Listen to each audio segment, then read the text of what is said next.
رسول اللہ صلی اللہ علیہ وسلم فَلْيُبَلِّغِ الشَّاهِدُ الْغَائِبَ مِنْكُمْ۔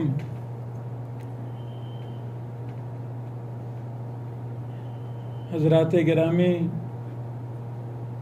نبی مہربان محمد الرسول اللہ صلی اللہ علیہ وسلم نے حجۃ الوداع کے موقع پہ پورے دین کا خلاصہ بیان فرما دیا۔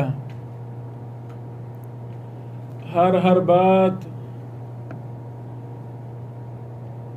دین کا نچوڑ تھا، خلاصہ تھا۔ ایک آرڈیننس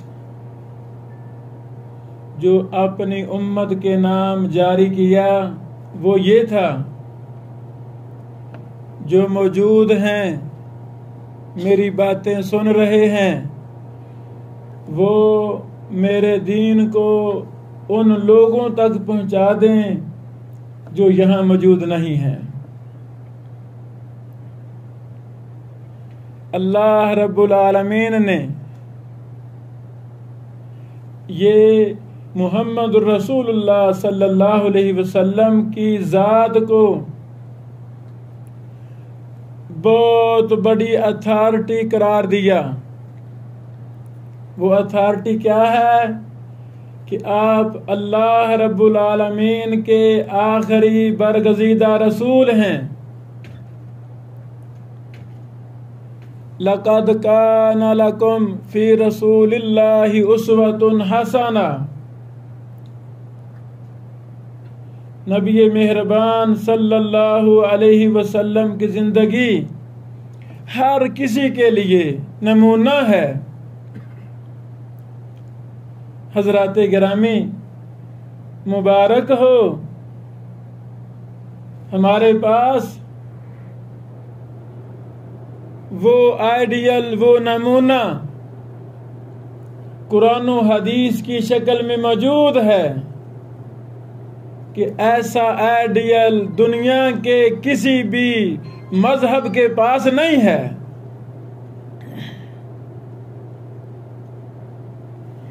آج کے اس درس میں میں ایک ہی نکتہ سمجھانا چاہتا ہوں، آپ کو علم ہے یا دہانی مقصود ہے، وہ ہے اسلام کے سائے تلے مبارک ہو کہ ہمیں اسلام جیسی عظیم نعمت کا سایہ اللہ تعالیٰ نے عطا فرمایا ہے۔ ہم کوئی بھی کام کرنا چاہیں، کوئی بھی کام کرنا چاہیں، ہم شتر بے مہار نہیں ہیں۔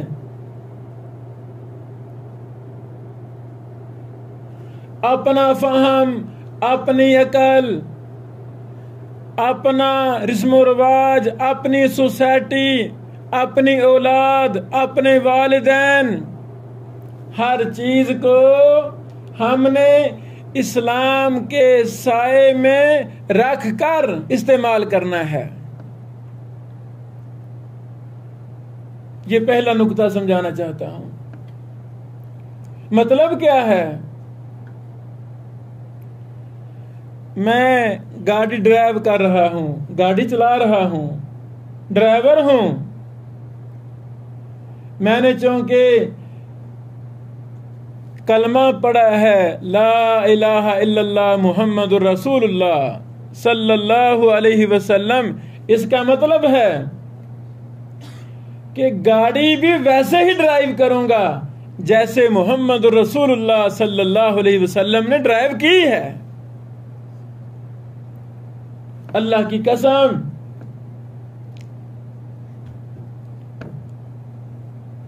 ہمیں اپنی غلطی کا اعتراف کرنا چاہیے۔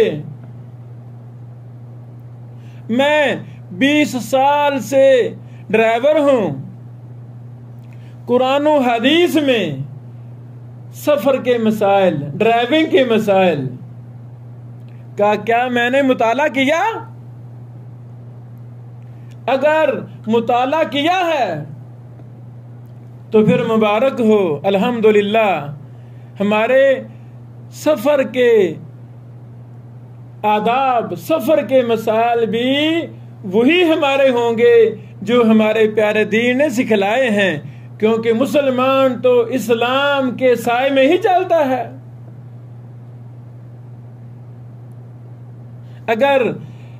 اگر میں نے قرآن و حدیث میں اسلام میں سفر کے مسائل کا مطالعہ نہیں کیا، اساتذہ، شیوخ، محدثین کے سامنے بیٹھ کر میں نے سفر کے مسائل حل نہیں کیے، گویا کہ میری زندگی کا ڈرائیونگ کرنا، سفر کرنا یہ شتر بے مہار ہے۔ یہ وہ شخص ہے جس کے پاس کوئی آئیڈیل، کوئی نمونہ نہیں ہے۔ اللہ محدثین کی قبروں پر کروڑوں رحمت نازل فرمایا۔ انہوں نے کتب حدیث کے اندر سفر کا ایک ایک مسئلہ بیان کیا ہے۔ کیوں بیان کیا ہے؟ تاکہ مسلمان جو سفر کرنا چاہتا ہے وہ پہلے صحیح بخاری سے سفر کے مسائل پڑھے، استاد کے سامنے بیٹھے، ہفتہ 10 دن لگائے، سال 2 سال لگائے، سفر کے مسائل حل کرے، اس کے بعد وہ جب سفر کرے گا تو اس کا سفر کرنا بھی عبادت ہوگا۔ سفر کی جو رہنمائی ہمارے اسلام نے دی ہے، اللہ کی قسم یہ ہمارے ایمان کا مسئلہ ہے، ایسی رہنمائی دنیا کے کسی مذہب نے نہیں دی۔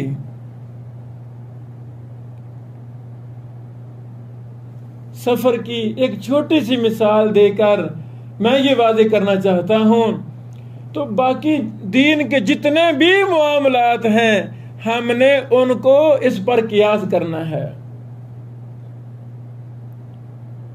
ہم سارے صاحب اولاد ہیں، اولاد کی ہم نے شادی کرنی ہے،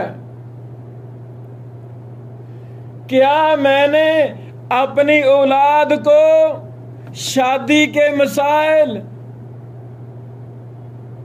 قرآن و حدیث میں جو موجود ہیں، کیا میں نے اپنی اولاد کو، اپنے بیٹے کو، بیٹی کو شادی کے مسائل سکھلا دیے ہیں کہ نہیں؟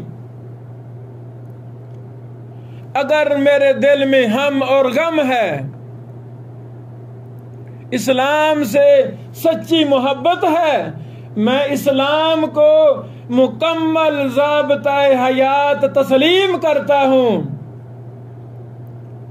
تو پھر اس وقت تک شادی نہیں کروں گا جب تک میرا بیٹا، میری بیٹی کسی بڑے شیخ سے، کسی بڑے محدث سے، کسی بڑی معلمہ سے شادی کے مسائل پڑھ نہ لے، سیکھ نہ لے۔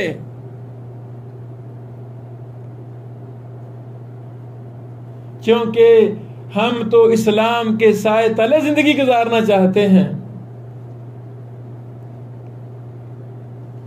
یہ ایک دکھ کے ساتھ میں بات کرنا چاہتا ہوں، جو مقام و مرتبہ اللہ رب العالمین نے محمد الرسول اللہ صلی اللہ علیہ وسلم کو عطا کیا، مسلمان وہ ہے جو بھی عینی ہی 100% وہی ایمان رکھے اپنے دل و دماغ میں کہ جس پیغمبر کا میں نے کلمہ پڑھا ہے اس کی اتھارٹی کیا ہے، اس کا مقام و مرتبہ کیا ہے۔ اگر شادی سے پہلے ہم صحیح بخاری سے نکاح کے مسائل، کتاب النکاح پڑھ کر شادی اپنی کر رہے ہیں، کسی بڑے محدث، بڑے شیخ کے پاس اولاد کو بھیج رہے ہیں، جاؤ جا کے صحیح بخاری سے کتاب النکاح کا مطالعہ کریں، تو آپ کا کیا خیال ہے؟ وہ میرا بیٹا، وہ میری بیٹی شادی کے بعد والی زندگی اسلام کے مطابق گزاریں گے کہ نہیں گزاریں گے؟ گزاریں گے۔ افسوس، شادی ہو گئی، شادی کے مسائل کا پتہ نہیں ہے۔ لوگ طلاق دے لیتے ہیں، پھر مفتیوں کے پاس بھاگتے ہیں، جی میں ایسے کر بیٹھا ہوں۔ مطلب کیا؟ او بھائی تو نے طلاق دینی ہے نا، پہلے کو ہفتہ، مہینہ، 2 مہینے، سال جا کے طلاق کے مسائل پڑھ۔ دین کے مسائل ایک وہ ہیں جو ان پڑھ لوگوں نے ہمارے معاشرے میں مشہور کر رکھے ہیں، وہ دین کے مسائل نہیں ہیں۔ دین کے مسائل وہ ہیں جو قرآن و حدیث میں ہیں اور جو ہم معتبر علماء، شیوخ، محدثین سے سیکھتے ہیں۔ چونکہ ہمارے معاشرے میں اکثر ممبر و محراب پر تھوڑے بہتے پڑھے لکھے لوگ ہیں جو ہمیں غلط گائیڈ کر جاتے ہیں، ان کا اتنا مطالعہ نہیں ہوتا، اتنی تحقیق نہیں ہوتی۔ حضرات گرامی، ہونا کیا چاہیے؟ جو بھی میں نے کام کرنا ہے پہلے میں وہ سیکھوں۔ ابھی زکوٰۃ مجھ پر فرض نہیں ہے، میں غریب آدمی ہوں، ہاں غریب بھی صدقہ خیرات کرتا رہتا ہے، صدقہ تو ہم صدقے کے مسائل سیکھ سکتے ہیں، مہینہ 2 لگا کے کہ میں جی صدقہ سنت کے مطابق کرنا چاہتا ہوں، ہم سیکھ سکتے ہیں۔ جب اللہ تعالیٰ نے مجھے 7.5 تولہ سونا یا 7.5 تولے سونے کے برابر پیسہ ریال دے دیے، یا 52.5 تولے چاندی یا اس کے مطابق پیسہ ریال دے دیے، یہ نصاب ہے زکوٰۃ کا، تو اب میں نے زکوٰۃ دینی ہے، اللہ تعالیٰ نے فضل کر دیا ہے، تو مجھے ٹینشن لگ جائے۔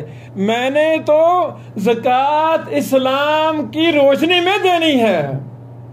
پہلے میں 2-4 ماہ ابھی ہیں زکوٰۃ دینے سے پہلے میں زکوٰۃ کے مسائل پڑھوں گا کسی بڑے محدث کے پاس بیٹھ کر، مفتیان سے یہ سیکھوں گا، اس کے بعد میں زکوٰۃ دینی شروع کروں گا۔ اللہ اکبر۔ حضرات گرامی، یہ ایک نکتہ ہے آج کے درس کا کہ ہم جو بھی کام کرنا چاہتے ہیں پہلے ہم قرآن و حدیث سے سیکھیں۔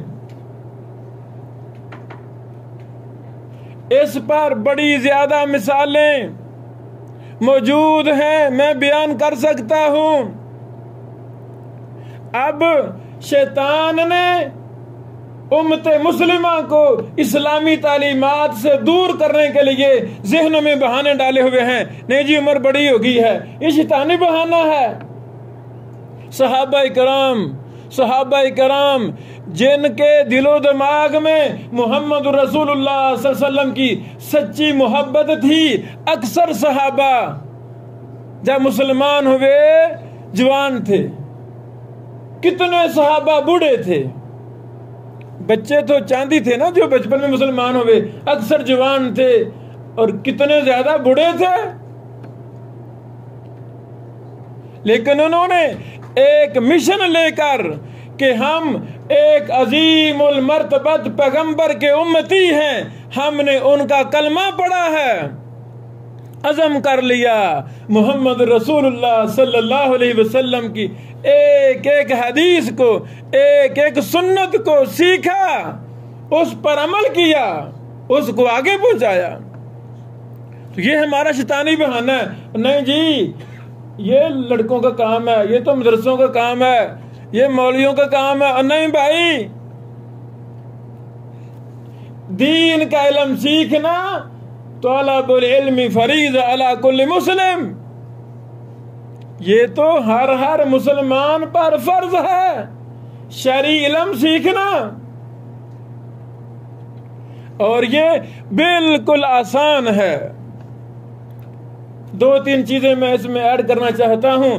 پہلی چیز یہ ہے،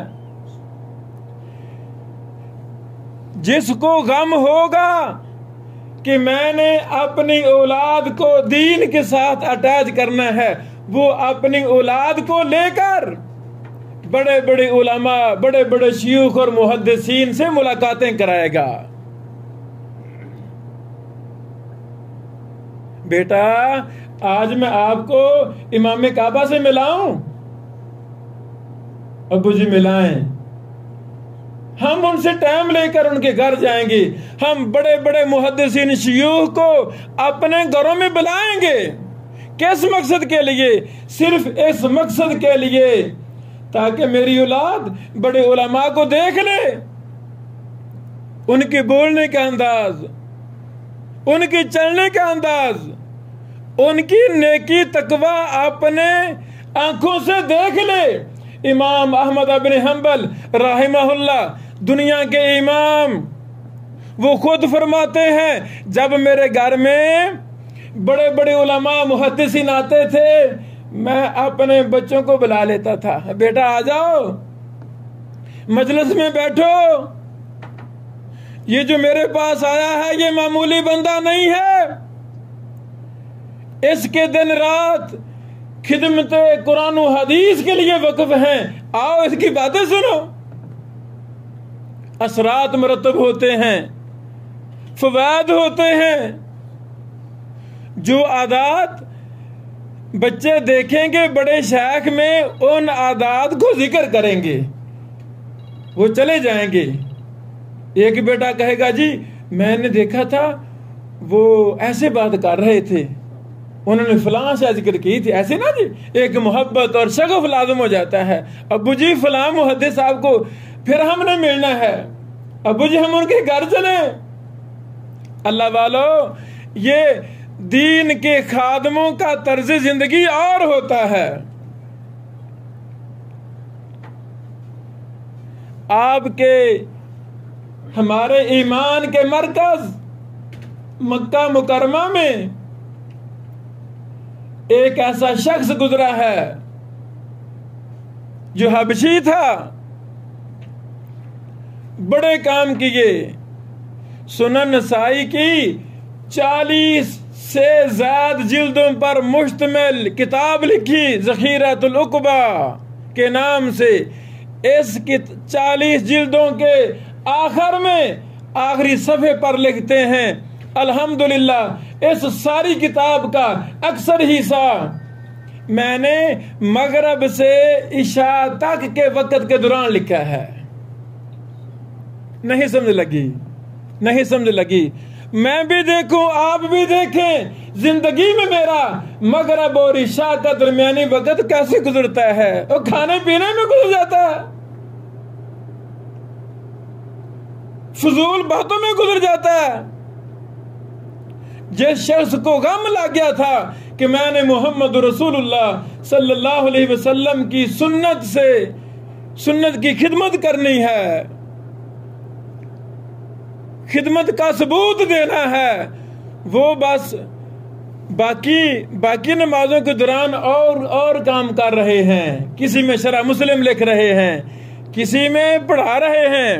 تو یہ وقت مغرب سے عشاء کا خاص کیا کہ میں نے نسائی کی خدمت کرنی ہے، حدیث کی بڑی کتاب کی بڑی شرح لکھنی ہے۔ یہ مثال ہے ہمارے اسی دور کی، اور مکہ المکرمہ کے ایک حدیث کے محدث کی، محمد بن علی بن آدم السیوبی رحمہ اللہ رحمۃ واسعہ۔ یہ پہلا طریقہ ہے اپنی اولادوں کو ہم کیسے دین کے ساتھ اٹیچ کر سکتے ہیں۔ دوسرا طریقہ، ہمارے ہر گھر میں لائبریری ہونی چاہیے۔ ہمارے گھر میں لاکھوں کا تو سامان ہوتا ہے، اور 5-5 لاکھ کے بیڈ دیہاتوں میں ہیں، دیہاتوں کے اندر، شہروں کی نہیں بات کر رہا، اور لاکھوں کا ماربل میں اپنی دیواروں پہ لگا دیتا ہوں۔ سب کچھ ہے گھر میں، اگر نہیں ہے وہاں 8-10 کتب حدیث نہیں ملتی۔ سب کچھ ہے گھر میں، اگر نہیں ہے 8-10 قرآن کریم کو سمجھنے کے لیے تفسیریں گھر میں نہیں ملتی۔ اللہ والو، جس پیغمبر کا ہم نے کلمہ پڑھا ہے محمد رسول اللہ صلی اللہ علیہ وسلم، ان کے ساتھ ہم نے وفاداری کرنی ہے۔ وفاداری کیسے؟ اپنے عمل سے بھی وفاداری، اپنے ایمان سے بھی وفاداری، دین کی تبلیغ میں بھی وفاداری، دین کی اشاعت میں بھی وفاداری، دین کو اپنے حلقہ احباب میں عام کرنے میں بھی وفاداری، تاکہ کل قیامت کو ہمیں حوض کوثر سے محمد رسول اللہ صلی اللہ علیہ وسلم کے مبارک ہاتھوں سے جام حوض کوثر کا پانی پینا نصیب ہو جائے۔ دوسرا طریقہ میں بیان کر رہا ہوں کہ ہم نے اپنے گھروں میں دینی کتب کا اہتمام کرنا ہے، ایک لائبریری قائم کرنی ہے۔ زیادہ سے زیادہ 1 لاکھ روپے لگے گا، زیادہ سے زیادہ 1 لاکھ، 2 نہیں لگے گا، 10 نہیں لگے گا۔ ہمارے تو گھر کا دروازہ بھی 1 لاکھ سے زیادہ مہنگے ہو جاتے ہیں۔ تو آئیں ہم عہد کریں، اپنے اپنے گھروں میں ایک چھوٹی سی لائبریری ضرور قائم کریں، قرآن مجید کی کم از کم 10 تفسیریں ہمارے گھر میں موجود ہونی چاہیے۔ صحیح بخاری کی شروحات کم از کم 10 موجود ہونی چاہیے۔ کتب 6 ماشاءاللہ بڑے اچھے ترجمے ہو چکے ہیں۔ حدیث کی کتابیں مترجم، جو بھی زبان ہمیں آتی ہے اس زبان میں ترجمے ہمارے گھر میں ہونے چاہیے۔ ایمان پر کتابیں ہیں، توحید پر کتابیں ہیں، احکام و مسائل پر، فتاوی جات پر کتابیں ہیں۔ لو جی، یہ کتابیں زیادہ سے زیادہ 1 لاکھ روپے کی آ جائیں گی۔ جس گھر میں کتابیں ہیں، قرآن و حدیث کی کتابیں ہیں، محدثین کہا کرتے تھے فَكَأَنَّ النَّبِيَّ صلی اللہ علیہ وسلم يَتَكَلَّمُ فِي بَيْتِ، جس گھر میں کتب حدیث ہیں گویا کہ اس گھر میں محمد رسول اللہ صلی اللہ علیہ وسلم باتیں کرتے ہیں۔ کتابیں ہوگی نا تو اولاد دیکھے گی نہیں، کتابوں کو دیکھے گی، اب دیکھے گی کتابوں کو، بیٹیاں دیکھے گی نہیں دیکھیں گی، دیکھیں گی۔ باپ تھکا ماندہ آیا ہے، سارا دن محنت مزدوری کرتے کرتے غم ہے، میں نے اپنی اولاد کو محمد رسول اللہ صلی اللہ علیہ وسلم کا وفادار امتی بنانا ہے۔ باپ ضرور کہے گا پیاری بیٹی آج تفسیر احسن البیان پکڑو، مفسر قرآن حافظ صلاح الدین یوسف صاحب رحمہ اللہ نے سورت اخلاص کی تفسیر بیٹا کیا لکھی ہے ذرا پڑھ کے سنا دو۔ کون کہے گا؟ جس کو غم ہوگا، دین کا غم ہوگا، وہ ضرور کہے گا۔ اگلے دن بیٹی آج حافظ عبدالسلام بن محمد رحمہ اللہ مفسر قرآن عظیم محدث، بیٹا آج ان کی تفسیر سے ہمیں کچھ نہ پڑھ کے سنا دو۔ بیٹی صاحبہ آج بدیع التفاسیر شیخ العرب والعجم بدیع الدین شاہ راشدی سندھی رحمہ اللہ کی تفسیر سے بیٹا کچھ پڑھ کے سنا دو۔ یہ کیسے ممکن ہے؟ یہ کب ممکن ہے؟ جب ہمیں رسول اللہ صلی اللہ علیہ وسلم سے سچی محبت ہوگی، آپ کے دین سے سچی محبت ہوگی۔ یہ 2 طریقے میں نے بیان کیے ہیں کہ کیسے ممکن ہے ہم خود، ہماری نسلیں اسلام کے سائے تلے کیسے چل سکتی ہیں، ہم اپنے بچوں کو بڑے بڑے علماء کے ساتھ اٹیچ کر دیں، ہم اپنے گھروں کو لائبریری کے ساتھ مزین کر دیں۔ حضرات گرامی، یہ ایک نکتہ تھا، اللہ تعالی ہمیں اس پر عمل کرنے کی توفیق عطا فرمائے۔ دوسرا نکتہ، اللہ اکبر،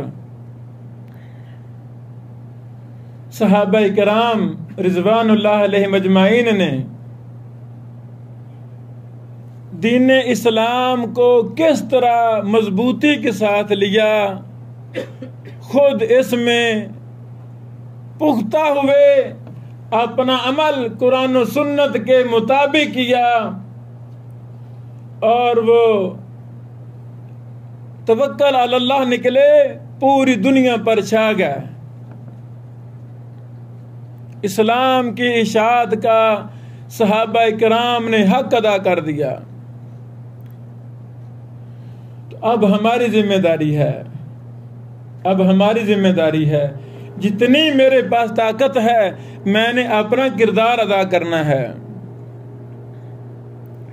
فرد واحد جب نیت کر لے، پکا ارادہ کر لے، اللہ کی قسم وہ کائنات کی تاریخ کو تبدیل کر کے رکھ دیتا ہے، پر ارادہ تو کرے۔ یہی حرم مکی، اللہ اکبر، یہی بیت اللہ، جس کو صرف دیکھنے سے بھی اللہ کی رحمتیں نازل ہوتی ہیں،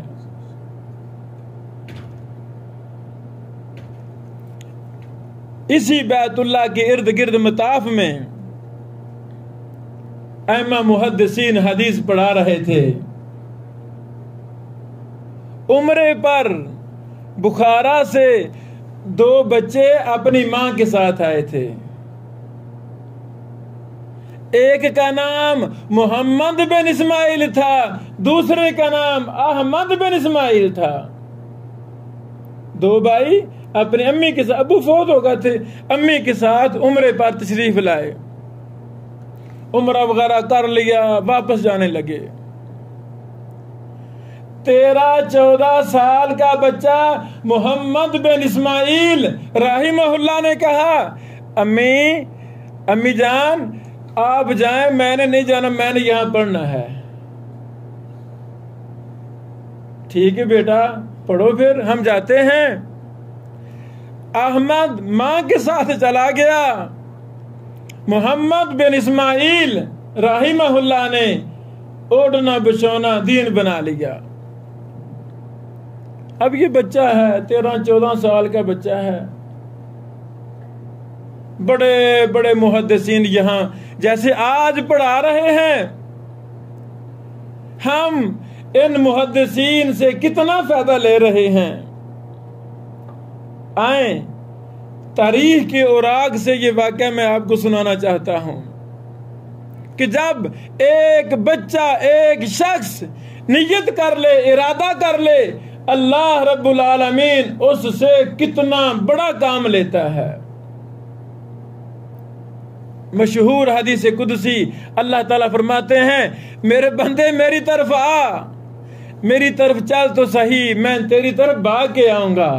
مشہور حدیث صحیح بخاری مسلم میں، ایک قدم تو چل میری طرف، میں تیری طرف 2 چلوں گا۔ اللہ اکبر، اس کا معنی یہی ہے، جب ہم اللہ کے دین کو سیکھنے کا عزم مصمم کر لیں گے، دین کو سیکھنے کے لیے پکا ارادہ کر لیں گے، اللہ کی قسم اللہ ہمیں سکھلائے گا۔ تو یہ 13-14 سال کا بچہ حرم مکی میں بیٹھ گیا، پڑھنا شروع کر دیا۔ اساتذہ میں ایک کا نام امام اسحاق بن راہویہ ہے، بہت بڑے امام، حرم میں بیٹھے پڑھا رہے ہیں۔ ایک دن امام صاحب نے کہا، کوئی نوجوان اٹھے اور صحیح احادیث پر مشتمل کتاب لکھے جس میں صرف صحیح احادیث ہوں۔ اللہ اکبر، اس بچے نے، لڑکے نے یہ بات اپنے ذہن میں بٹھا لی اور اسی لیول کی محنت کرنا شروع کر دی. اب یہ علم ہے کہ صحیح حدیث کون سی ہے، ضعیف حدیث کون سی ہے. یہ علم جرح و تعدیل کا علم ہے، علل کا علم ہے، سند کا علم ہے. امام علی بن مدینی رحمہ اللہ فرمایا کرتے تھے جس کو جرح و تعدیل کا علم نہیں آتا اس کو نصف علم نہیں آتا. یعنی حدیث کا معنی مفہوم بیان کرنا یہ آدھا علم ہے، اور کون سی حدیث صحیح ہے، کون سی حدیث ضعیف ہے، جرح و تعدیل کا فن یہ آدھا علم ہے.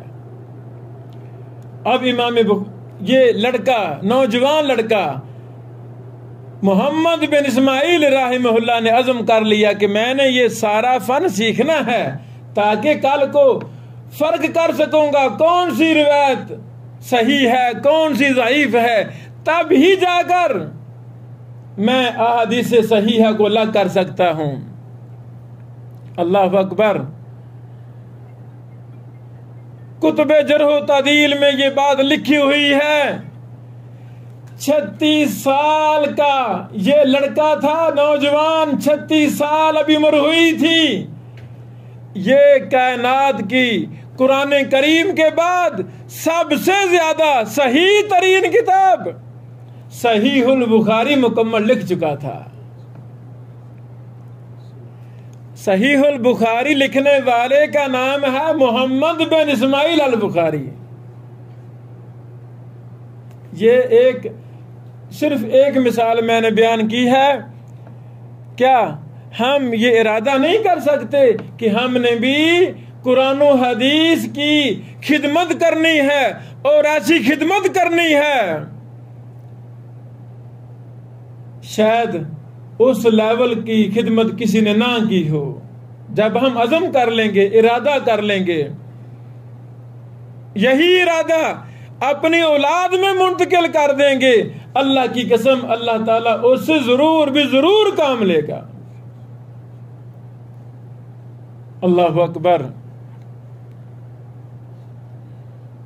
یہ اسلام کے سائے تلے ہم چل رہے ہیں تو اس کو مزید ہم نے سٹرانگ کرنا ہے، مضبوط کرنا ہے. کیسے ممکن ہے؟ یہ دوسرا طریقہ ہے کہ ہم یہ نہیں دیکھیں گے کہ نہیں جی میرا حافظہ تھوڑا ہے، یا میں غریب ہوں، فقیر ہوں، مسکین ہوں. نہیں، کچھ بھی نہیں دیکھنا.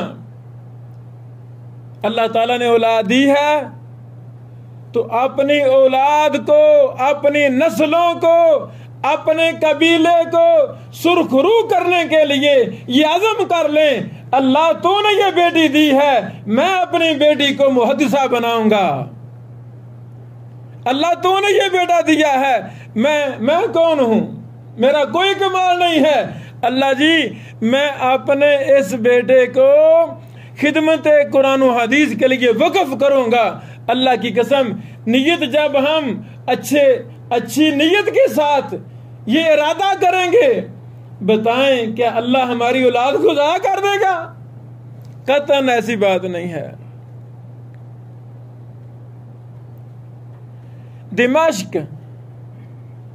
دمشق کی گلی ہے، اس گلی کے کونے پر ایک شخص گڑیاں بناتا ہے، گڑیاں، لوگوں کی گڑیوں کی مرمت کرتا ہے. ارادے جن کے پختہ ہو، نظر جن کی خدا پر ہو، تلاطم خیز موجوں سے وہ گھبرایا نہیں کرتے. یہ نوجوان اپنے بچوں کا رزق حلال سسٹم چلانے کے لیے روزانہ 3 گھنٹے دمشق کی گلی میں لوگوں کی گڑیاں بنا رہا ہے. 3 گھنٹے ٹائم دیتا ہے. تو 3 گھنٹے کے بعد پھر کیا کرتا ہے؟ پھر مکتبہ ظاہریہ دمشق کا کلمی مخطوطات کا سب سے بڑا مکتبہ ظاہریہ وہاں بھاگ جاتا ہے۔ ویسے میں اپنے آپ سے پوچھتا ہوں، پھر آپ احباب سے یاد دہانی کے لیے پوچھتا ہوں، جتنا ہمیں رزق چاہیے، مثلا مجھے ماہانہ 50,000 چاہیے مثال کے طور پہ، ہمارے سلف صالحین جن کے دل دین کی خدمت سے معمور تھے، جتنی ضرورت ہوتی تھی اتنا پیسہ، محنت مزدوری جو بھی کام تھا چھوٹا موٹا، جب اتنا پیسہ ان کے پاس آ جاتا، دکان بند، کاروبار بند، الحمدللہ اللہ تعالیٰ نے آج کا رزق روٹی دے دی ہے، باقی 15 17 18 20 گھنٹے دین کی خدمت کر رہے ہیں، دین پڑھ رہے ہیں، دین پڑھا رہے ہیں۔ رزق کے لیے کاروبار بھی کیا، یہ شخص، یہ لڑکا رزق حلال کے لیے 3 گھنٹے اپنے کاروبار کو دے رہا ہے، باقی یہ نوجوان مکتبہ ظاہریہ میں پڑھ رہا ہے، تحقیق کر رہا ہے، کتابیں لکھ رہا ہے۔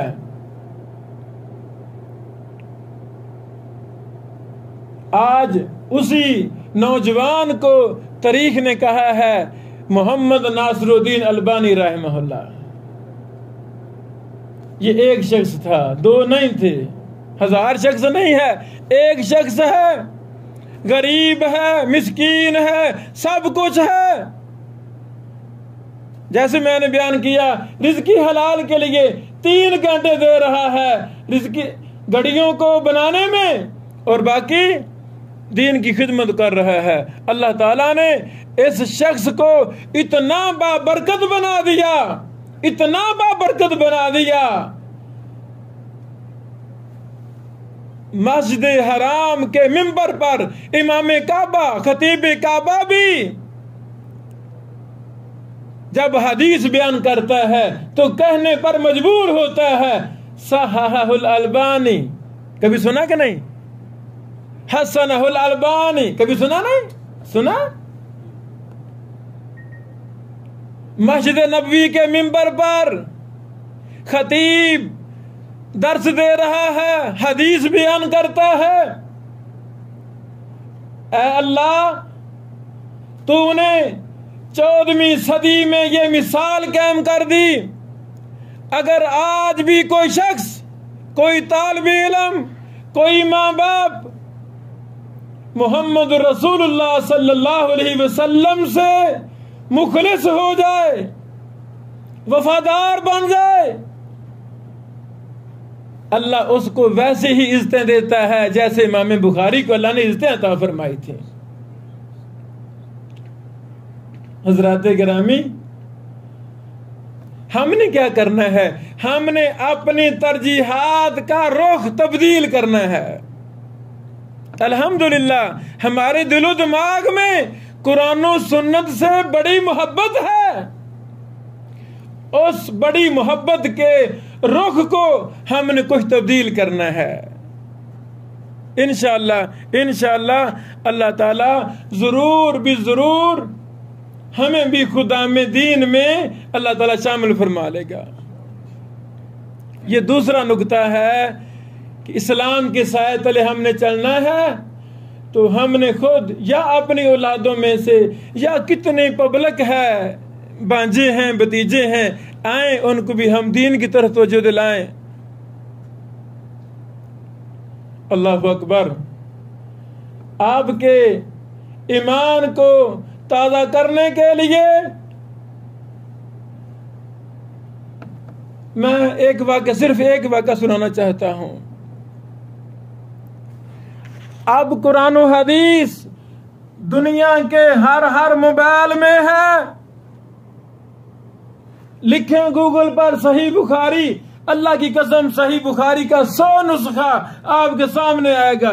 انگلش میں لکھیں، انگلش ترجمہ، فرانس ترجمہ، اردو ترجمہ ہے کہ نہیں جی، ہندی ترجمہ، سندھی ترجمہ۔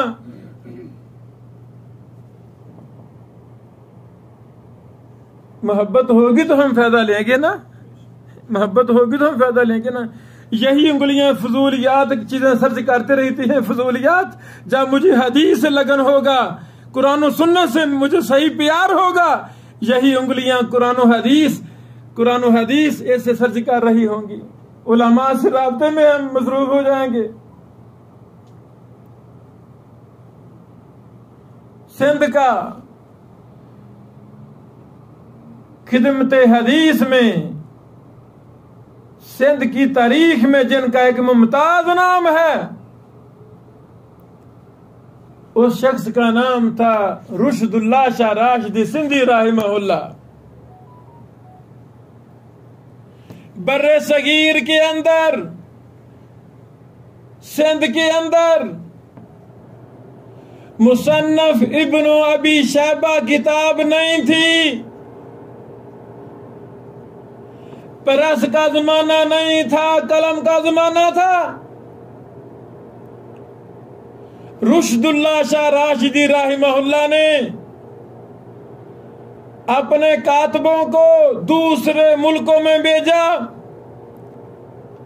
آج کی زبان میں لاکھوں روپیہ دے کر بھیجا, جاؤ عراق جائیں, اندلس جائیں, ترکی جائیں, سعودی عرب جائیں, جہاں سے بھی آپ کو کتب حدیث ملتی ہے ان کو لکھیں. اگر کوئی فروخت کر رہا ہے نسخہ قلمی, وہ لے آئیں, جتنے بھی پیسے مانگے اس کو دیں. اللہ اکبر. کاتبوں نے لیٹر لکھا, رشد اللہ صاحب مبارک ہو, اللہ تعالیٰ نے حدیث کی ایک بہت بڑی کتاب مصنف ابن ابی شیبہ اللہ تعالیٰ نے ہمیں دے دی ہے. قلمی نسخہ ہم نے لے لیا ہے, ہم فلاں تاریخ کو کراچی بندرگاہ پہنچ جائیں گے. خط لکھا. جب وہ مقررہ تاریخ آئی, اللہ والو یہ قرآن و حدیث اب ہماری ایک کلک کے نیچے ہے. ہمارے سلف صالحین, ہمارے پیغمبر کے مخلص وفاداروں نے انہی کتب حدیث کو حاصل کرنے کے لیے کتنی محنتیں کی. جب یہ مصنف ابن ابی شیبہ کا نسخہ کراچی بندرگاہ پر آیا, رشد اللہ شاہ راشدی صاحب رحمہ اللہ اپنے دوست احباب کو لے کر قافلے کی شکل میں کراچی بندرگاہ پر پہنچے. فرمانے لگے, آج میری دھرتی پر بر صغیر میں امام بخاری کے استاد کی کتاب مصنف ابن ابی شیبہ کا قلمی نسخہ آیا ہے. میں اس کتاب کے احترام میں اپنے گھر نہیں بیٹھا رہا, بلکہ اس حدیث کی کتاب کے احترام میں اپنی جماعت کے ساتھ کراچی آیا ہوں. اللہ والو, یہ کوئی حرم مکی کا استاد نہیں تھا, حرم مدنی کا استاد نہیں تھا. ہاں ایک اپنے دل میں دین کا غم رکھنے والا انسان تھا. اللہ تعالیٰ نے اس انسان کے غم کو دنیا میں اس انداز میں اس کو رزلٹ دیا کہ ان کا پوتا رشد اللہ شاہ راشدی صاحب کے بیٹے کا نام ہے احسان اللہ شاہ راشدی. احسان اللہ شاہ راشدی صاحب کے بیٹے کا نام ہے شیخ العرب والعجم بدیع الدین شاہ راشدی رحمہ اللہ. اللہ تعالیٰ نے یہ حرم مکی, الحمدللہ اللہ تعالیٰ نے اس حرم مکی کا استاذ بدیع الدین شاہ راشدی صاحب کو بنا دیا. یہ نقطہ میں نے کیوں بیان کیا؟ یہ تیسرا نقطہ ہے. آئیں ہم اپنے دل میں اللہ کی رضا کے لیے قرآن و حدیث کا غم پیدا کر لیں.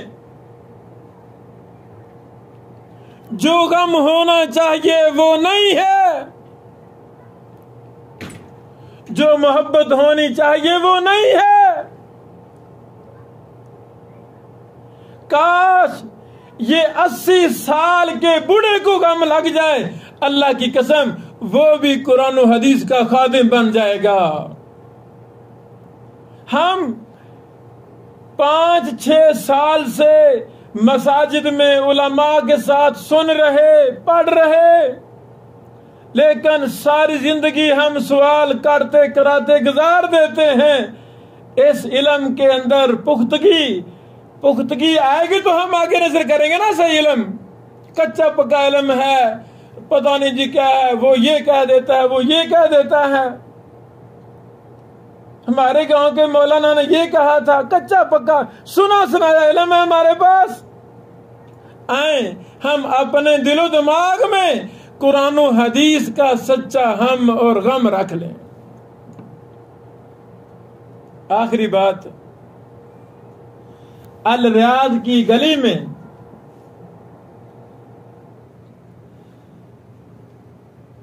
سولہ سال کا لڑکا کپڑا پھٹے پر رکھ کے فروخت کر رہا ہے۔ 16 سال عمر ہے، غریب تھے بیچارے۔ اللہ کی طرف سے آنکھوں کا نور ختم ہو گیا، نبینا ہو گیا۔ یہ لڑکا خود کہتا ہے میں اپنے گھر میں تھا، خالہ جی آئی ہوئی تھی، امی خالہ دونوں بیٹھی تھی، خالہ میری امی سے کہہ رہی ہے بہنا میں بڑی پریشان ہوں۔ بھی کیوں پریشان ہے؟ اس لیے پریشان ہوں کہ یہ میرا نبینا بانجا 2 وقت کا کھانا کیسے کمائے گا؟ یہ تو نبینا ہو گیا۔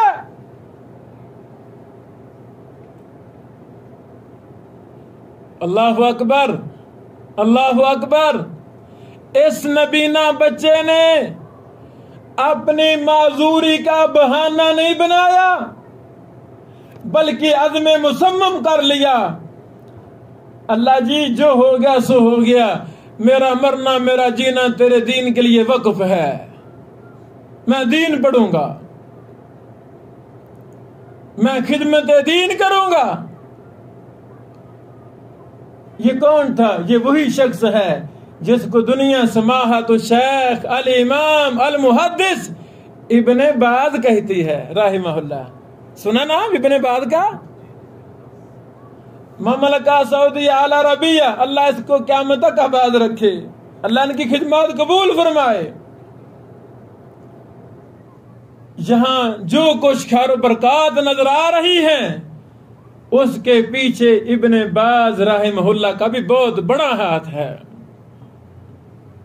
محمد بن عبد الوہاب مجدد الدعوہ، امام التوحید، فرد واحد تھا، گلی گلی کوچا کوچا قرآن و حدیث کا پیغام دیتا تھا، لوگ ذلیل کرتے تھے، وٹے مارتے تھے، اپنی بستی سے بھگا دیتے تھے، ایک شاپر ہاتھ میں ہوتا تھا، اس میں ایک آدھا سوٹ ہوتا تھا، بس یہ گلی بازاروں میں دعوت توحید دے رہا تھا، لوگوں نمازی بن جاؤ، عقیدہ توحید اپنا لو۔ جب فرد واحد ہم اور غم لے کر نکلے گا، اللہ کی قسم اس فرد واحد کی وجہ سے اللہ تعالی مملکت سعودی اعلی عربیہ جیسا ایک عظیم ترین ملک کو توحید پر قائم کر دے گا۔ کیا کہ نہیں اللہ نے قائم؟ پیچھے ایک فقیر اور مسکین انسان کا درد اور غم تھا، آئیں یہ قرب قیامت ہے، لوگوں نے دین کو چھوڑ دیا ہے، لوگوں نے دین کو چھوڑ دیا ہے، لوگ تو نماز نہیں پڑھتے۔ کتنے فیصد میرے ملک میں میرے شہر میں نمازی ہیں آپ زیادہ جانتے ہیں، جو نمازی ہیں ان میں کتنوں کو نماز کا ترجمہ آتا ہے؟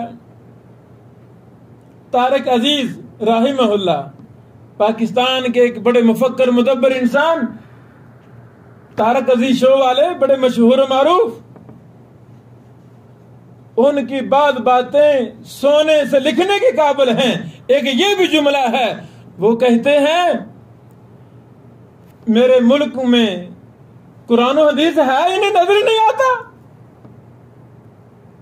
ساری عمر قرآن و حدیث پڑھے جا رہے ہیں، قرآن و حدیث کا ترجمہ نہیں آتا، اللہ مجھے کیا کہہ رہا ہے، لمبے لمبے سجدے کر رہے، پتہ نہیں میں سجدے میں کیا کہہ رہا ہوں۔ وہ کہتا ہے بڑی وجوہات، ایک وجہ یہ بھی ہے کہ جو ہم نے اپنی نسلوں کو استاد دیا ہے، ترجمہ تو اس کو بھی نہیں آتا، تو وہ ہماری نسلوں کو خاک سکھائے گا؟ یہ بات سوچنے والی ہے۔ جب ہم اپنی نسلوں کو 15-20 ہزار کا امام مسجد لے کر دیں گے، اللہ کی قسم یہ ہمارے بیٹے اس کے پیچھے تو نماز پڑھنا پسند نہیں کریں گے۔ جب میرے معاشرے کا سب سے مظلوم، سب سے مقہور یہ امام مسجد ہوگا، میری اولاد اس کو کبھی اپنا آئیڈیل نہیں سمجھے گی بلکہ نفرت کرے گی۔ میری اولاد بازاروں پر جا رہی ہے، یہ میرا امام مسجد ٹوٹی پھوٹی موٹر سائیکل پر جا رہا ہے۔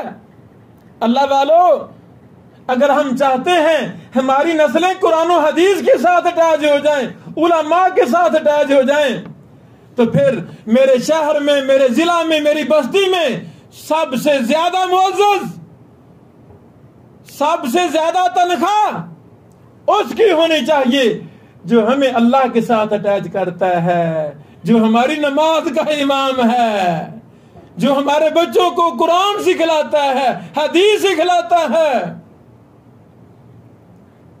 امام مالک رحمہ اللہ جب حدیث پڑھانے کے لیے مسجد نبوی میں تشریف لاتے تھے، جبہ کبہ پہنتے، نہاتے، خوبصورت بن کر آیا کرتے تھے۔